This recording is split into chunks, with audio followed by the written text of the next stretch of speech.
Hello, welcome back to my channel. Today we will discuss on experiment 4, rotational motion of a rigid body. Objective of this experiment is to determine the moment inertia of the flying wheel. So if you refer to this diagram, this is the blue color one is a flying wheel, and this is the axle and it's attached with a slotted mass. Okay, so what happens if we release this slotted mass? This slotted mass will go down straight, okay, and touch the softboard. If we refer, this is the front view and this is the side view. So what happens is when we release, this slotted mass will go downward, will accelerate downward with the accelerations, linear accelerations A, and at the same time our flying wheel, it will rotate. Okay, it will rotate and this object, slotted mass, will going downward. Okay, so meaning that there is a 2 Newton's law apply in this experiment. The first one is the Newton's second law of the rotational motion. Okay, so torque equals to I alpha.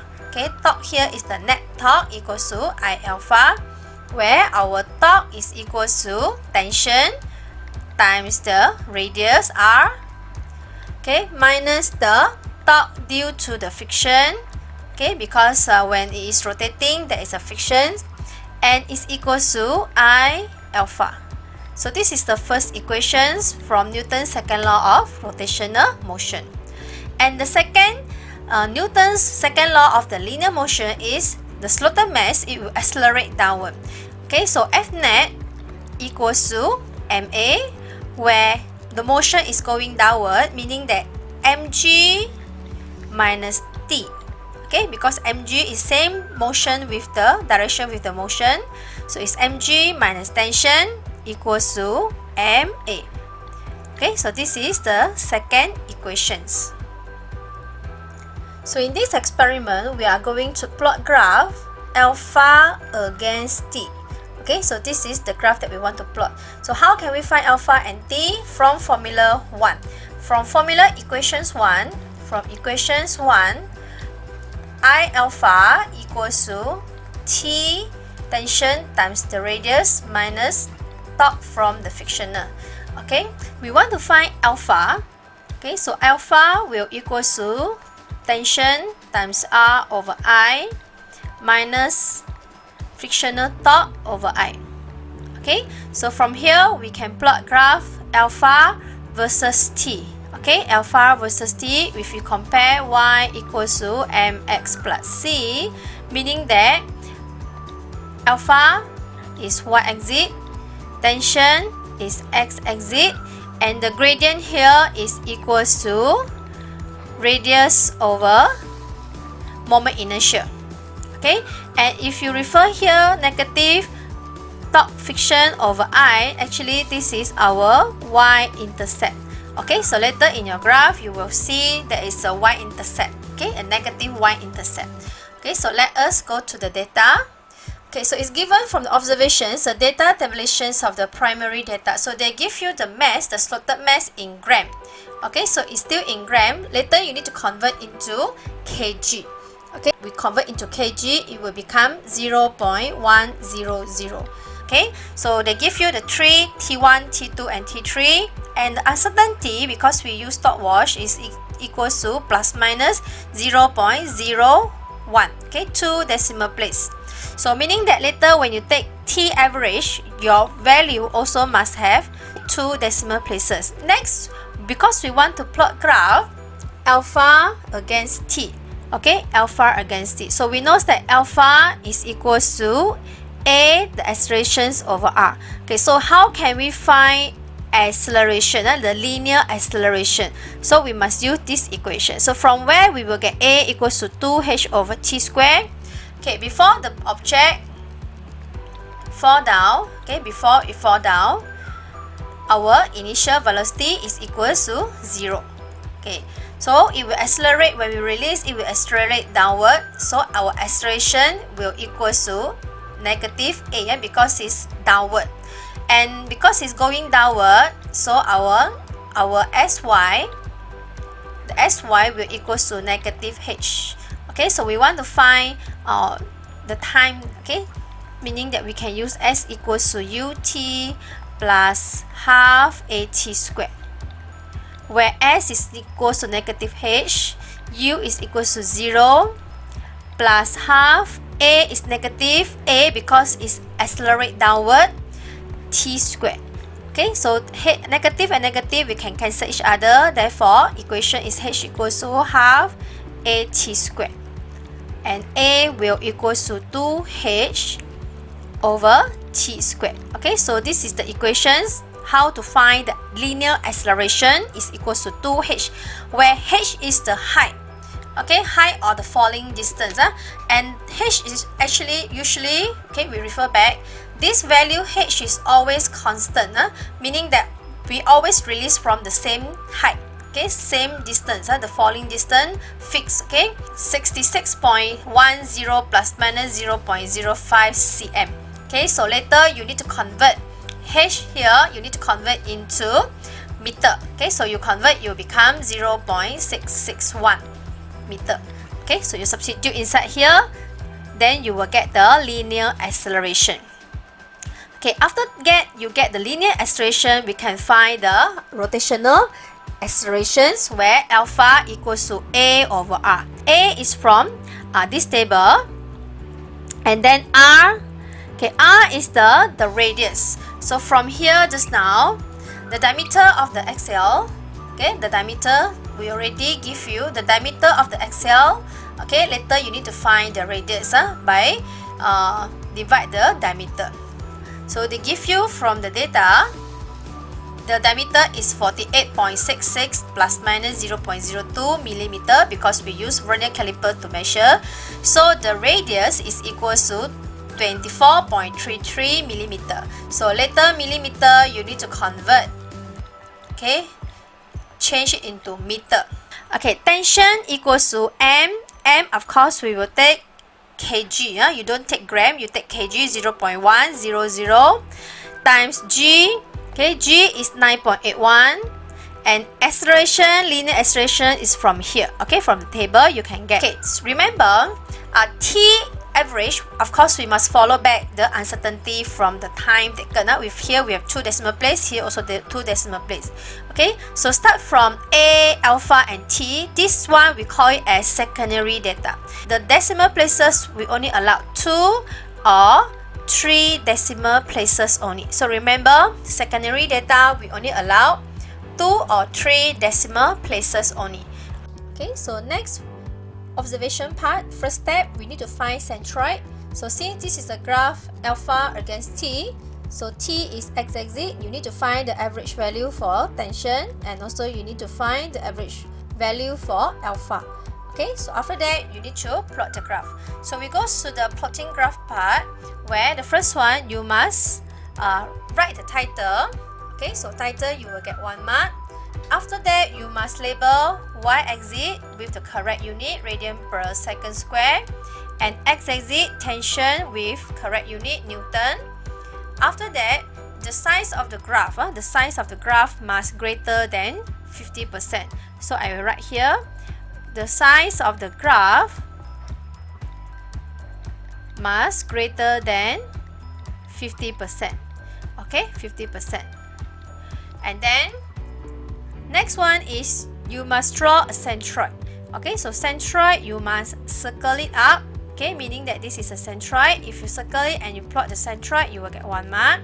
Okay, next one is all the data points are marked correctly on the graph. Okay, so here 1, 2, 3, 4, 5, 6. If you plot all the points correctly, you will get 2 marks. Okay, so plotting all points correctly, you will also get 2 marks. Okay, so after that is we must draw the best fit line. So usually best fit line you must pass through centroid and as many point as possible. Okay, and usually both sides must balance. Okay, so if you draw correctly, the best fit line draw correctly, okay, you will also get another 1 mark. Okay, next one is the triangle of the gradient. Okay, so the triangle of the gradient, okay, must at least 8 cm. Okay, 8 cm meaning that 8 small scale. If you refer here, this is 1, 2, 3, 4, 5, 6, 7, 8, 9, 10. Okay, already more than 8. Okay, here must be 8 cm. For x-axis also must have 8 cm. Okay, so if all correctly, you will get 1 mark for the triangle of the gradient. Okay, next one is the scales that we use must correctly. Okay, so for example, let's say the scale here I use 0.5, here is 1.0, okay, 1.0, 1.5, 2.0, 2.5 and 3.0. This is example. Okay, and for y-axis I will use 2, 4, 6, 8, 10, 12, 14.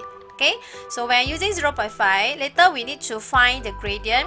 So from here 0.5, okay, from here 0.5, so 0.5 is actually consists of 10 small scale. So 0.5 over 10, okay, and half of the smaller scale. Okay, so we straight away we divide 20. 0.5 over 20, you will get 0.025. Okay, so 3 decimal places. Later when you substitute into to find the gradient, remember x-axis is 3 decimal places. 1, 2, 3. Okay, for y-axis here the 2 is equal to 10 small scale. Okay, and we want to find the uncertainty, meaning that we must use half of the smallest division. 2 over 20, 2 over 20, so you will get 0.1. Okay, 0.1 is 1 decimal place only. Okay, so later we substitute into to find the gradient. So for example, the gradient that I get here, for example, here is the gradient, the part that I get. So here I will get 2.500. Okay, and y-axis is 11.0. Okay, so at this point is x-axis is 0.500 because we can read 3 decimal place, and y-axis here is 1, so I will write 1.0. y2 over y1, x2 minus x1. So y2 here is 11.0, 1 decimal place for y-axis, minus 1.0, 1 decimal place, and x-axis is 2.500, 1, 2, 3, 3 decimal place minus 0.500, 1, 2, 3. Finally, 11 minus 1 over 2.5 minus 0.5, so I will get 5. Okay, so how can we determine how many decimal places that we must write here? Okay, so actually it depends on how many significant figure. Okay, so if you refer here, 11.0 actually is 3 significant figure, 1.0 is 2 significant figure, 2.500 is 4 significant figure, and 0.500 is 3 significant figure. So usually we will take the smallest significant figure, which is 2. Okay, so we can write as 5.0. Okay, so this is my reading. This is my reading. This is assumption only. You must take your reading based on the gradient from the graph. Okay, you don't follow my unit. Okay, this is just an example. So the gradient that I get is 5.0. So the unit, what is the unit? Unit is in kg, -1, meter, -1. Okay, so this is the gradient.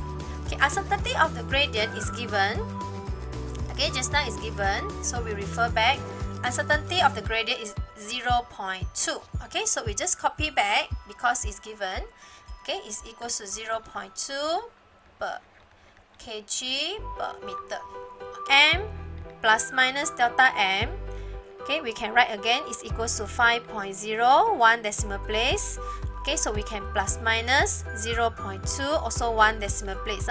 Since here is 1 decimal place, so you refer back here also 1 decimal place. Okay, and the unit is kg per meter. Okay, so next step is to compare the equations. To compare the equations, alpha equals to R over I times tension minus the frictional torque over moment inertia.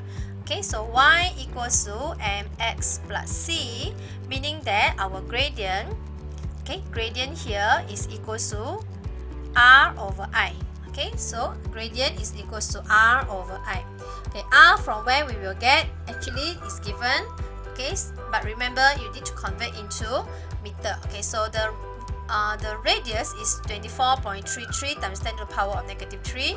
24.33 times 10 to the power of negative 3. And the gradient, okay, the gradient is from step 2. Step 2 is equals to 5.0. So you will get 4.86, okay, times 10 to the power of negative 3.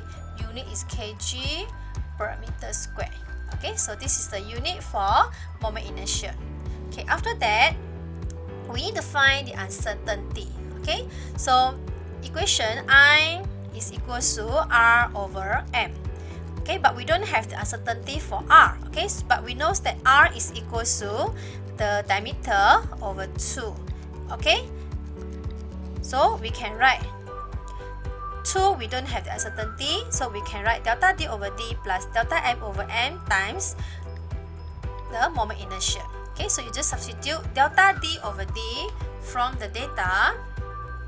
Delta D is equals to, this is the value, okay, 48.66, okay, and delta D is 0.02, okay, okay, so delta D is 0.02 and D is 48.66.